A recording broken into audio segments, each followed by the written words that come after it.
The moment I opened my eyes, I knew something was wrong. There was too much silence for a maternity ward. No baby's cry, no lullaby music, no warm smile from a nurse saying, "Congratulations, Mom." Just the cold antiseptic brightness of a hospital room and the hum of machines I didn't recognize. I blinked hard. My throat felt dry like sandpaper. I tried to sit up, but my body screamed in pain. A sharp ache tore through my abdomen. Then the memory hit me. The emergency C-section, the sudden drop in my vitals, the mask over my face, a nurse counting down. Darkness, my baby, where was my baby? Before I could call out, the door creaked open. My husband Brad stepped inside. He was wearing a crisp navy sweater, not a wrinkle, not a single sign he'd just become a father. His eyes were dry, his hands empty. No blanket, no baby. He walked over with a practiced smile, like he'd just come from a meeting, not from the nursery. "Hey, Sarah," he said softly, brushing a strand of hair from my forehead. "You're okay. You made it through." I looked past him. Where's our son?" There was a flicker. Just a flicker. A tiny, almost imperceptible hesitation in his jaw. Then he lowered his eyes. There were complications. My chest constricted. "What kind of complications?" I asked, my voice cracking. He didn't make it. He said it quickly, too quickly, as if ripping off a bandage he didn't want to explain. The room spun. My vision narrowed. My hands trembled. "No," I shook my head. "No, that can't be right. I didn't even get to see him." Brad gripped my hand. "It was for the best. Sarah, he was stillborn. They tried everything, but he was gone before they even closed you up. Something didn't feel right, not the way he said it, not the way he didn't say it." I looked into his eyes. I had once trusted more than my own reflection, and I didn't see grief. I saw calculation. Why wasn't I told right away? The doctors didn't want to risk your recovery. You lost a lot of blood. They wanted you stable before hearing anything. I turned my head to the wall, swallowing a scream I didn't have the strength to release. 3 days passed. I didn't cry, I didn't sleep, I didn't scream or wail or throw things like the movies told me I should. I just watched, listened, and noticed. The nurses were quiet around me, too quiet. One avoided my gaze every time she entered the room. Another left a bottle warmer plugged in after taking out the trash. One night I pretended to be asleep when I heard a nurse whisper to another outside my door. "Poor girl. She doesn't even know." The words cut through me like broken glass. Know what? When I returned home, everything felt pre-cleaned, arranged. Like a set, the nursery we had spent months preparing gone. The crib dismantled, the baby mobile in a storage box. No trace of bottles, blankets, or diapers. Brad said he couldn't stand the reminders. But even the photos from our baby shower were gone from the fridge. The house felt sterile, like a hotel. And Helen, my mother-in-law, appeared that afternoon with champagne. "I'm so glad you're recovering well," she said, placing a gentle kiss on my cheek. "Sometimes nature makes decisions we can't." I stared at her, unsure what stung more, her words or the fact that she wore white like she was celebrating. She poured a glass of champagne for herself, not for me. I wasn't allowed alcohol while healing. Then she raised the glass to her lips and murmured, "It's probably for the best, darling. Brad needs to focus on the company, and a child would have complicated things." That was the moment I felt it. Not grief, not sadness, rage. The first real crack in their lie came 2 weeks later when I picked up the hospital bill. It had come, addressed to Helen Montgomery. Not me, and I only opened it because Brad had tossed it onto the kitchen counter like junk mail. I sat down and scanned through the lines until one item stopped me cold. Neonatal care, 3 days, $7,920. 3 days, my baby was supposed to have been stillborn. Why would there be 3 days of neonatal care? Why was Helen the primary on the bill? And why, when I called the hospital records department, did the clerk suddenly place me on indefinite hold, the moment I asked for a copy of my son's certificate of death? That night I walked into the guest house where our housekeeper Rosa lived. I didn't know why, I just had a gut feeling. And Rosa had always been kind to me. Protective in a way Helen never was. She looked startled to see me. "I'm sorry, Mrs. Montgomery," she said. "I was just getting ready to." I held up my hand. "Rosa, I need to ask you something, and I need you to tell me the truth." Her face paled. I pulled a picture from my phone, a maternity shoot we'd done, me holding my belly. Brad beside me, smiling. Rosa's eyes welled up. "He looks just like you," she whispered before she could stop herself. The room went silent. My throat tightened. Rosa, who looks like me." She shook her head, terrified. "I shouldn't say anything. They said if anyone talked, they lied to me, Rosa. They told me my son was dead. Now tell me. Did you see him?" A long choking pause, then finally a slow shaking nod. "Yes," she whispered. "They brought him here." Helen had the papers changed, a private doctor. They named him Noah, said he was hers. I sank into the nearest chair, breathless. Noah, my baby alive. The next morning, I packed a bag and left the house. Brad didn't even try to stop me. He just stood there in the doorway watching. No panic, no remorse, just confidence, like he still believed he'd won. But he didn't know that I had seen the billing record that Rosa had spoken, that I now had a name, a truth. As I climbed into the cab, I looked back one last time. At the estate, at the windows lined with curtains I once picked, at the family that wore masks better than pearls. And I said to myself, they think they buried me in anesthesia, but I woke up and I remember everything. They didn't just lie to me, they tried to erase me, piece by piece, word by word, document by document. And the more I uncovered, the more I realized this wasn't a decision made in grief, it was a blueprint, a design. A theft signed in silence and stitched with legacy. I stayed in a motel outside the city for the first 3 nights. It was nothing special. Peeling wallpaper, a flickering bathroom light, but at least it wasn't covered in secrets and polished marble. I barely slept. My eyes scanned hospital records over and over, the printouts I'd smuggled from Rosa's drawer, the neonatal care bill. Every detail, no matter how small, a name kept repeating, Dr. Evan Kleint, a name I didn't recognize, a doctor I'd never met. But listed as attending physician on my delivery, and next to his signature, a falsified note, mother of child, Helen Montgomery. Emergency transfer from surrogate S, Montgomery surrogate. They had rewritten me from mother to surrogate, like I was just a vessel, like I didn't exist. I paid a clerk at the medical board $100 to find Dr. Kleint's address. When I showed up at his private clinic, I wasn't surprised to see the nameplate was brass and gleaming, discreet, expensive. The kind of place where billionaires go to rewrite biology. The receptionist smiled when she saw me. You must be here for a follow-up, I stared at her. Excuse me. She tilted her head, confused. You were here with Mrs. Montgomery, right? The grandmother, she said. You were her niece. Niece. Not daughter-in-law, not mother of the baby. Just another lie neatly folded. I leaned forward, my voice low. Can I speak to Dr. Kleint, please? A pause, then a shift in her posture. He's not in today. I looked around. Security camera above the door. Locked filing cabinets. They'd anticipated this, but I had already seen what I needed. The woman believed me. For 1 second, I had worn my own truth like a flame, and she'd blinked. That night, I met Rosa in a grocery store parking lot. She brought me something wrapped in a paper towel, a pacifier, blue and soft, with little stars printed on the handle. I only had it for a minute, she whispered, when they weren't looking. He was crying. I gave it to him. I shouldn't have, but I couldn't let him cry like that. I held the pacifier in my hand, like it was made of diamonds. He's teething, she said. They said he's 5 months. 5 months. Exactly how old my baby would be. Rosa handed me a blurry photo next snapped from a distance through the curtain of the sunroom in Helen's estate. A baby in a white romper sitting in a gold-trimmed high chair. Dark curls, pale skin, and eyes, my eyes. I pressed the photo to my chest and felt my knees buckle. That was him, Noah. The next morning, I returned to the Montgomery estate, not as a mother demanding her child. That's what they expected. That's the playbook Helen had already prepared for. One where I'd cry, scream, break things, and get locked away for emotional instability. No. I returned in silence to watch. I parked down the street, hid behind tinted windows, and kept a notebook in my lap. 8:15 a.m. Rosa leaves with trash. Helen yells something from the door. 9:00 a.m. A delivery arrives, formula. Diapers 11:22 a.m. A nurse, young blonde. Wears gloves, enters through back gate, 2:03 p.m. Brad exits, no. Kiss, goodbye to Helen Strange. 4:17 p.m. The baby appears on the patio. Briefly, every detail, every routine, every inconsistency, I became a shadow they didn't know they'd created. 2 weeks into my surveillance, I finally confronted Brad.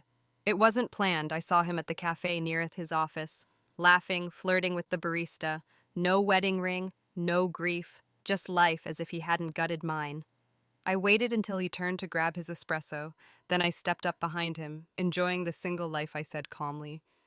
He froze slowly, he turned, mask cracking. Sarah, I smiled like glass. Oh good, you remember me. Thought maybe you filed me under discarded incubator. He looked around. Let's talk outside. I followed him into the alley behind the cafe, a place where secrets go to breathe. What do you want? He snapped.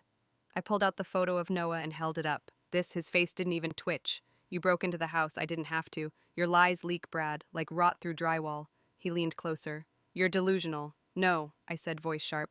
You're desperate and sloppy. He clenched his jaw. You're not getting him back. My breath hitched, but I stood firm. You think this is about getting him back? You think I'm going to play in your courtroom where everything's been bought and signed off by your family's checkbook?" He didn't answer.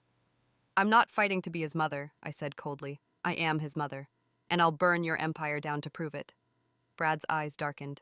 "Try anything, and they'll declare you unstable. You've got no leverage." "You were under general anesthesia. You signed consent." "No, Brad, you signed consent for a lie." He laughed. "You have nothing." I smiled quietly. "Not yet." That night, I tore apart everything I'd once believed sacred wedding albums, prenup copies, emails I combed, through every text Brad ever sent, every business card from his networking drawer, and that's when I found it.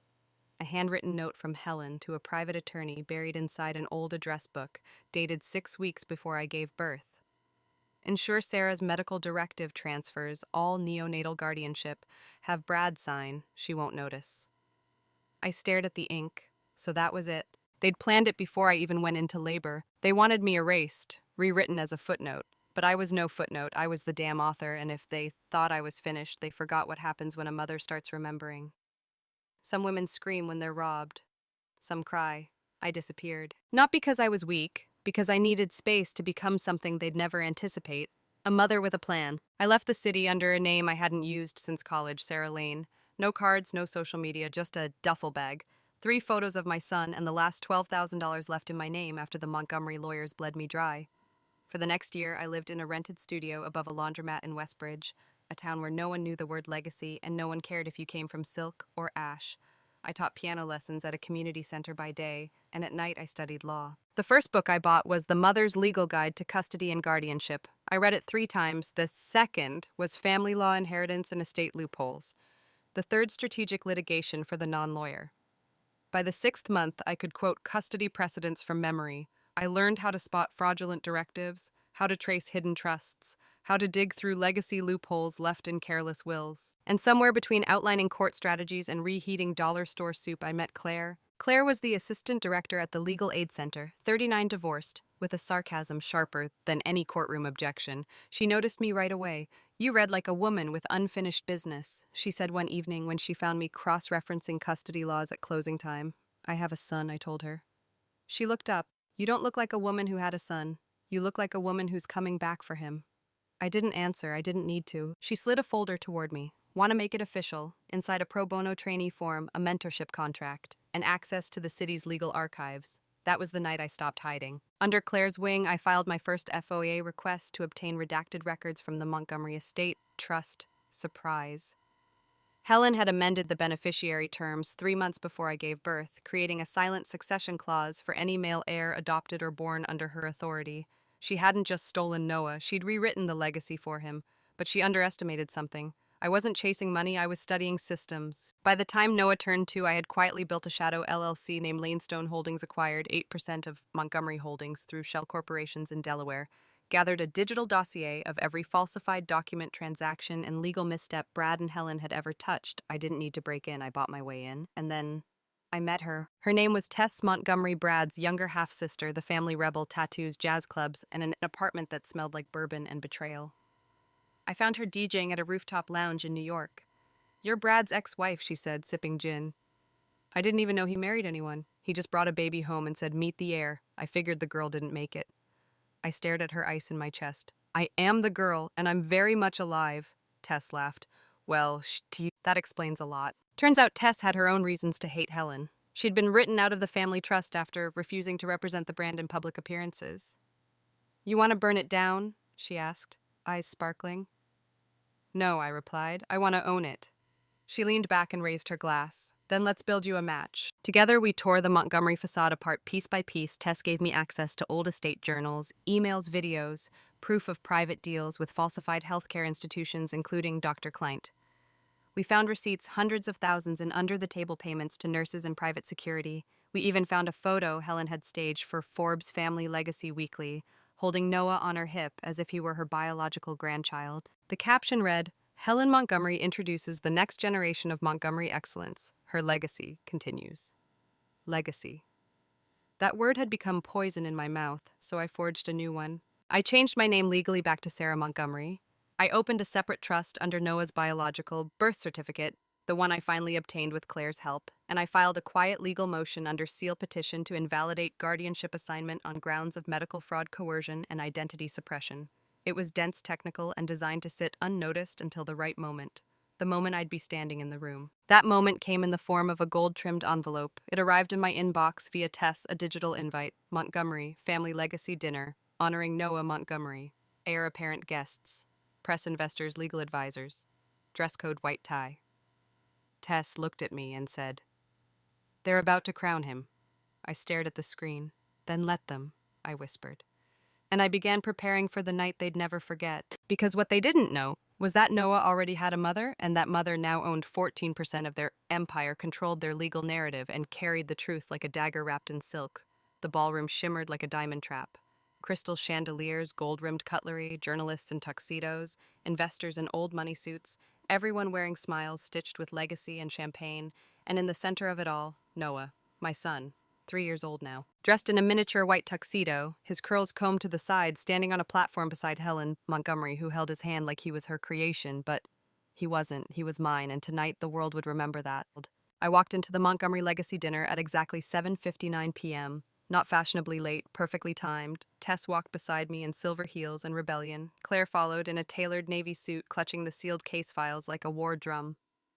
We moved in silence through the velvet aisles, every step deliberate, every eye turning. Brad saw me first. His glass fell from his hand, shattered. Helen's smile froze. I didn't blink. The MC fumbled, we're honored tonight to welcome the future of the Montgomery name, the young master. I raised my hand and said clearly, that child's name is Noah Montgomery. But he is not yours. The room gasped. Helen's face remained frozen like porcelain right before it cracks.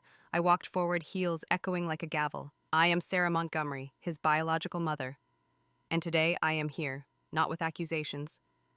Claire stepped forward, handing me the document folder. But with proof, I laid them on the podium like offerings to the truth: original birth certificate listing me as mother, hospital records showing my admittance and C-section DNA test results confirming 98% match, signed affidavit from Dr. Kleint, who under legal pressure had finally confessed. The audience was silent. Cameras clicked. No one moved except Helen, who so slowly rose from her seat. "Ladies and gentlemen," she said through a brittle voice, "this woman is clearly disturbed. We have legal custody of the child. She was found mentally unstable after the birth. I cut her off. That report," I held it up, "filed by a doctor you paid and rescinded 6 months later. Funny how your PR team never mentioned that I turned to the crowd. I didn't come here for spectacle. I didn't come for money. I came because tonight you are watching a lie die in real time." The judge stood from the VIP row. Yes, Judge Natalie Crane. She had agreed to review our emergency motion hours earlier, and Tess had ensured she'd be seated close enough to witness the lie firsthand. "I've seen enough," the judge said, "Mrs. Montgomery. The real one filed a legal challenge this morning, based on the overwhelming evidence presented here tonight and the risk of continued fraudulent guardianship." She paused. "Then custody is hereby returned to Ms. Sarah Montgomery." Effective immediately, it was done. No courtroom, no jury, just truth served cold. Helen sat down as if her spine had vanished. Brad tried to speak, but his voice cracked like glass under pressure. Noah looked around confused, his tiny hand still holding a cupcake. Then he looked at me, those eyes, blue as ocean storms, my father's eyes, my eyes. He tilted his head. "Mommy?" My knees buckled. I crouched, holding back tears. "Yes, baby," I whispered, "Mommy's here."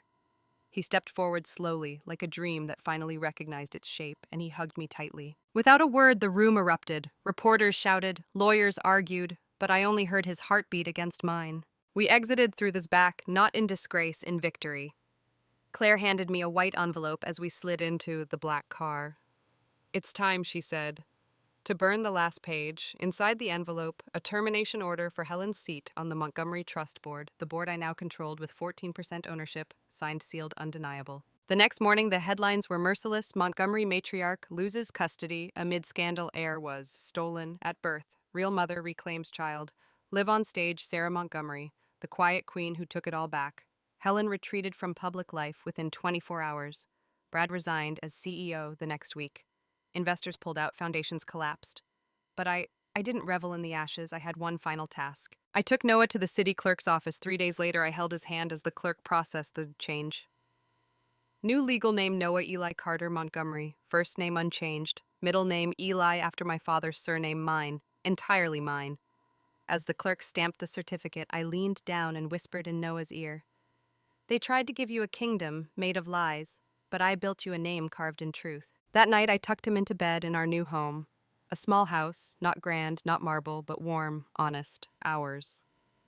He looked up at me and asked, "Will they take me again?" My voice didn't shake, no baby. No one takes from us anymore. Not our names, not our love, not our legacy. He smiled, then slept.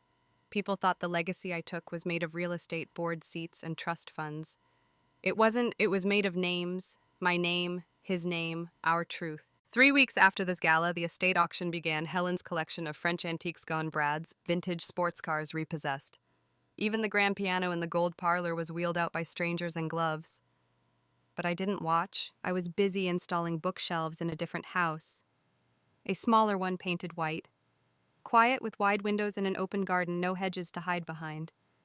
A house where my son could run without secrets. I didn't take the Montgomery estate to punish them. I took it to end their myth, and in its place I built the Eli House, a home, a legal center, a sanctuary for women who, like me, were told their motherhood was invalid, inconvenient, or inconveniently poor. I staffed it with lawyers, Claire trained, volunteers, Tess rallied, therapists who knew how to ask questions. The courtrooms never did. We didn't rescue people. We reminded them they had never been lost. One morning, I found Noah sitting at the garden window, looking out over the field where children played. He was tracing something in the fogged glass, a circle, then a line. "Is that a sun?" I asked. He nodded. "It's coming up." I ruffled his curls. "Yes, baby, it really is." The court tried to contact Helen, but she had vanished. A private jet, a foundation folded, no forwarding address. Some said she moved to the south of France. Others whispered she was living under a false name in Zurich. I didn't care. For the first time, her silence wasn't dangerous, it was irrelevant. Brad, however, tried one last time. He showed up outside the Eli house 2 months later. No cameras, no entourage. Just him. I stepped outside. Claire and 2 security guards flanked the glass doors. He looked smaller, not physically, but emotionally collapsed, the scaffolding of arrogance gone. "I just want to see him," he said. "No," I replied calmly.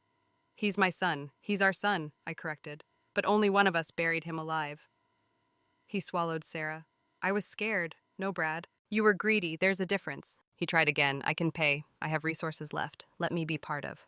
I stepped forward. Legacy isn't something you buy, it's something you honor, and you cashed yours in the day you told me my baby never existed. His mouth opened, then closed, then he left. He never returned. At Noah's 4th birthday, he chose a chocolate cake and asked if we could invite everyone who doesn't lie. It was the largest party we'd ever hosted. Women from all walks of life, children who now slept soundly in their own names, lawyers who once defended billionaires now defending truth. Noah stood on a chair at the end and raised his paper crown. "Thank you," he said, "for helping my mommy find me." I didn't cry. I held him, the way I should have from the beginning. 1 year later, we opened the first Eli house in another state, then another. By year 5, we had 6, each one bearing a bronze plaque founded by Sarah Montgomery and Noah Eli Carter. Montgomery. For every mother who was told to forget, for every child who is hidden behind wealth, fear, or silence, you are seen, you are loved, you are no one's secret. I was once told legacy was what we leave behind. They were wrong. Legacy is what we choose to live with. It's the truth we write into every decision, every document, every whispered bedtime story that tells our children they were wanted, fought for, named. And when people ask me now, how did you survive it all? I answer simply, I didn't survive. I rebuilt from ashes, from betrayal, from the operating room where they thought I'd forget. I didn't. I remembered everything, and that's why I won.